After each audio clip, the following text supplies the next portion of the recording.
আমাদের সাবিত প্রশ্ন করেছেন মোহতারাম, মেয়েদের জন্য নেইল পলিশ ব্যবহার করা কি জায়েজ, আর নেইল পলিশ ব্যবহার করলে অজু শুদ্ধ হবে কিনা? দেখেন, নেইল পলিশটা কিন্তু গাঢ় রং, এটা দিয়ে যখন আপনি অজু করবেন অজু হবে না, কারণ এই রঙের পলেপের নিচে কিন্তু পানি পৌঁছায় না। সুতরাং নেইল পলিশ মেয়েদের জন্য ব্যবহার করা নিষেধ, এই জন্য যে এটা দিলে মানুষের অজু হয় না। সবচেয়ে বড় কঠিন বিষয় কি জানেন? যে নেইল পলিশ দিয়ে আপনি বের হলেন, অজু বাদ দেন, আপনি ওই দিনেই মারা গেলেন, কোনো কারণে রোড অ্যাক্সিডেন্ট করেছেন, আপনি মারা গিয়েছেন, স্ট্রোক করেছেন, এবং আপনাকে তো শেষ গোসলটা দিতে হবে। তো শেষ গোসল দিতে গেলে দেখা যাবে আপনার গোসল তো হবে না, কারণ আপনার মারা যাওয়ার পরে নেইল পলিশ উঠানো যাবে না, শরীরে যা আছে কিন্তু আপনি কোনো কিছু আর উঠাতে পারবেন না, ওটা সহ কিন্তু আপনাকে কবরস্থ করতে হবে।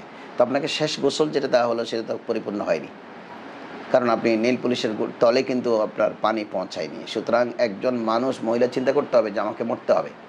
আপনি মুসলমানে করে জন্মিয়েছেন, মুসলমান হয়েছেন, নামটুকুন মুসলমান রেখেছেন ফাতেমা আয়েশা, কিন্তু আপনি চিন্তা করতে হবে যে আমি যে কোনো দিন মরতে হবে। সুতরাং মেয়েদের উচিত নেল পলিশ ব্যবহার না করা, তবে হালকা কোনো রং, যেমন মেহেদির রং, মেহেদি মেয়েরা হয়তো ব্যবহার করলেন, সেটা কিন্তু অজুর জন্য বাধা নেই, সেটা অজু হয়ে যাবে, কারণ এই রংটা পানিকে আটকায় না, পানি কিন্তু জায়গা মতো পৌঁছে। কিন্তু নেল পলিশটা কিন্তু একটা কেমিক্যাল, এই কেমিক্যাল কিন্তু গাঢ় হয়ে লাগে এবং সেটার নিচে পানি পৌঁছাবার সুযোগ নেই।